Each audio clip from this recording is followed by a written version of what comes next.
Hey, what's going on? It's Bill Burr, and it's time for the Thursday afternoon, just before Friday, Monday morning podcast, and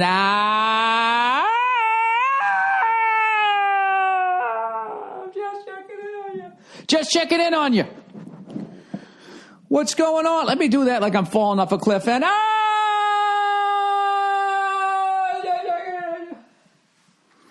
I woke up this morning, ba-doo, ba-doo, boop. I had the dumbest song in my head, and I can't get it out. And now I'm going to sing it to you, so it'll be stuck in your head. It's a very vengeful thing for me to do. It's something that, pieces of shit guys do. If I'm going down, I'm taking you down with me. Those kinds of pieces of shit. They do that. The ladies like to dabble in that. Well, fuck you. This isn't a relationship. At least I'm getting some of your T-shirts, right? They're going to get something from it. Well, if this song's going to be stuck in my head, I'm sorry to say that it's going to be stuck in yours head too, all right? And I have given you I've been talking about this for a good 18 seconds. That's plenty of time, even if you're driving in the car, to hit pause, and you're choosing not to. Why do you do this to yourself? Why don't you just choose the road that's going to bring you true happiness? Is it because you grew up and you watched people being abused, and you felt like you didn't have a choice in life, that this is the way it was? You know what? That last 10 seconds is probably going to be worse than the song, but here it is. When I need love, I hold out my hand and I touch love. It's something. I don't know who sings that song. I don't think I've ever gotten past those first two lines of that song. It always comes on. Session presents love songs from the 70s. Who can figure out this one? When I need love, and don't it make my brown eyes blue? Right? And you sit and go, look at this fucking horse shit. And you start thinking about your childhood. Next thing you know, you're on the phone with the operator. Can I get the deluxe edition? Yeah, I still have a CD player in my car. Well, because I'm frugal. It's not because I'm failing, and I resent you saying that. Of course I still want the CDs. Speaking of my old car, I've had it since October of 2007. It's a 2008. Oh, it was a brand new. It had fucking stars in its eyes, right? Just stepped off the bus here in Hollywood with a piece of straw between its teeth like Axl Rose in the Guns N' Roses video. Welcome to the jungle. And now look at it. Oh, this thing, it looks like somebody attacked it with a fucking can opener, right? It did as of the other day. My wife was out of town. She was in New York City for the great Patrice O'Neill benefit. I want to thank everybody who came out, and I want to thank everyone who did the show. I, unfortunately, was not able to get a fucking flight in time, if you can believe that. I actually missed the benefit. It's fucking brutal.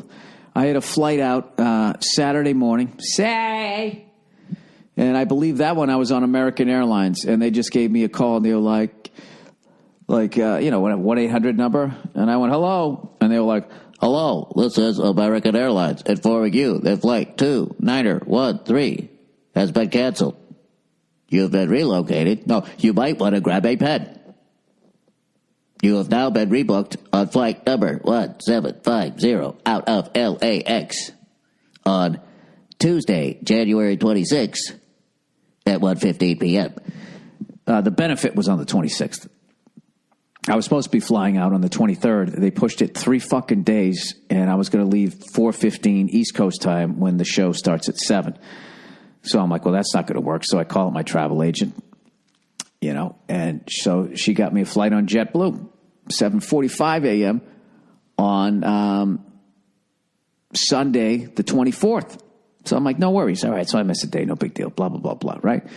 And then I get a call like the night before. I'm all packed. I got my shit right next to the door, and there's like, this is a recording from JetBlue. You might want to have a pen and a piece of paper, right? And then they fucking bumped me to fucking Tuesday. So I said, fuck these guys. I called my travel agent again. Now I'm on Virgin, right? I don't know why they call it Virgin Airlines, and then it looks so jizzy in that fucking thing. It's like if the W Hotel was a plane, with the fucking aquarium lighting. that just says no one wants to see a good look of their face in a mirror after they do what they do in here, right? So they booked me on that fucking thing. And they're like, well, the time we can get you out is right when the New England Patriots game starts. And I'm like, fuck! They're like, all right, you got TV? Yeah, fuck it, put me on it, right? And then that one got canceled. So at that point, I deduced, if I'm using the word properly, that the fucking every poor bastard from Saturday and Sunday, now that those flights had all been canceled, were now eating up all the Monday and Tuesday ones. So I had my travel agent go after another flight, and then meanwhile I called my manager, who knows all these big guys, and I said, can you get me a replacement in case I'm not going to be able to get in? Long story short, I wasn't able to get in time. We got a replacement, and I wish I could have been there, because Rich Voss, who crushed it as a host once again this year, and he said, blah, blah, blah, blah. Unfortunately, Bill Burr can't be here. And everybody's like, oh, what the fuck? Where is the red cunt, right? And he said, that's the bad news. He said, the good news is Louis C.K. And Louis C.K. walked out, and they went fucking absolutely mental. And, I was replaced, one balding redhead with another balding redhead with more credits. So nobody missed me. And I guess he fucking murdered it. And then all he had to do was 15, because he's such a great guy, did like 25.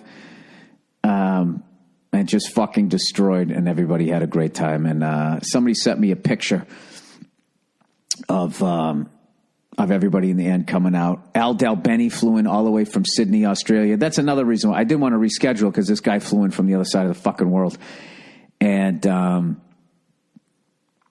else was there? Rachel Feinstein, Greer Barnes, who absolutely murdered, one of the greatest who ever did it, Greer Barnes. Jim Norton.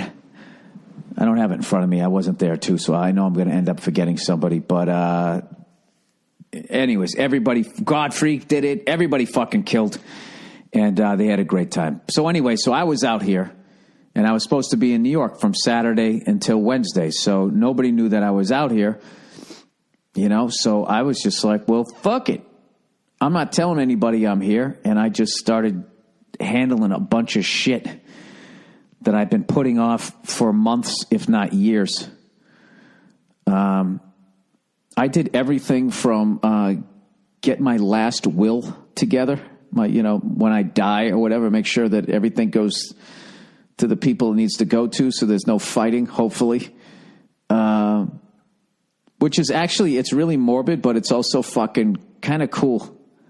It's like, yeah, fucking you take this and you take that, and I'm out of here. Good luck to you all. I had a great time. You had a great ass. I rolled change that we had in jars. I handled that, and I dropped my fucking Prius off, and I had all the fucking dents repaired. You should see, it looks brand fucking new. There's a couple little ones that they left in there. They buffed the whole thing up. I didn't get new bumpers because, you have new bumpers out here. They last for about 3 days before somebody just bumps into them. So I just had them buff those things up, and it looks fucking great. And I'll tell you right now, having a paid-off Prius with 80,000 something miles on it in L.A. is the greatest fucking car you could ever drive. It's the shit, and it takes the hits, too. It's like Ben Roethlisberger. It just fucking shakes him off, and it keeps going. And no matter how bad the gas prices get, I've never paid more than $40 a gallon. I don't give a fuck if somebody runs into it. I can park it wherever I want. Nobody's going to take it. It's fucking perfect, right? I bought my wife a nice car. It's nice. I can't stand it. I can't. You know how I feel like when I'm driving that thing? Do you guys ever see that fucking hilarious Howard Stern's movie, Private Parts? Do you remember when he was showing himself when he first became a DJ, and like when he went to put the needle on the record and he scratched it and he fucked the whole thing up? Remember that noise he was making? He was going, ooh, ooh, ooh, ooh. That's what I feel like when I drive that car. Like, I'll be going to the grocery store and I'll just be thinking like, God damn it, I need to go in there and buy some fucking hamburger. But if I don't see a bunch of wide open spaces, I won't park it in there because I know somebody's going to come in and just park right next to it and fucking open their door right into the side of it, and it's going to make me fucking sick. It's like when you go to a movie, right? Like right now is a great time to go see Star Wars. Maybe in another fucking week, right? Nobody's going to be there. You go see a matinee, right? And it's during the work week. You're a comedian. You got a gig that night. You say, fuck it. I'm going to go see a matinee showing of Star Wars fucking 6 weeks after it came out, right? You go in there.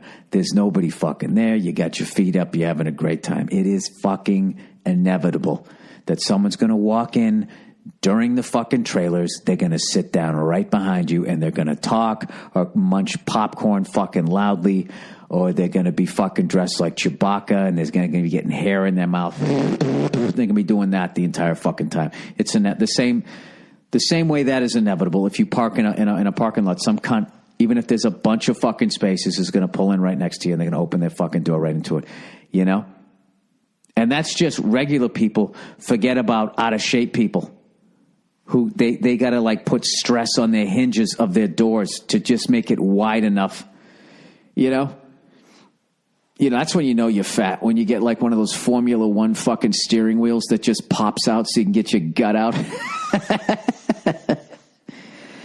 You keep lying to yourself. I'll tell you, they don't make these Ford Broncos as big as they used to. Yeah, they do.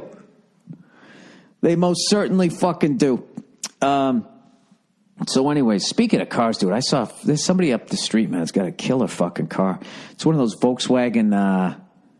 It's not the Bug. It's not the Carmen Gian. It's the fucking station wagon. And they put some white walls on it and some fucking fog lights. They got the luggage rack on it. It's fucking cool as shit. I love a station wagon. I love a station wagon. Sorry. I got a little fucking, who's that guy? It's as big as a whale, and it's about to set sail. The Love Shack. Hang on. Sorry, I'm singing all these fucking songs. It's a little old place where you can get together. And do what? What kind of depravity goes on in the Love Shack? Did that song even make sense? They just went out to a shack and they fucked. I mean, maybe I'm taking it too literally.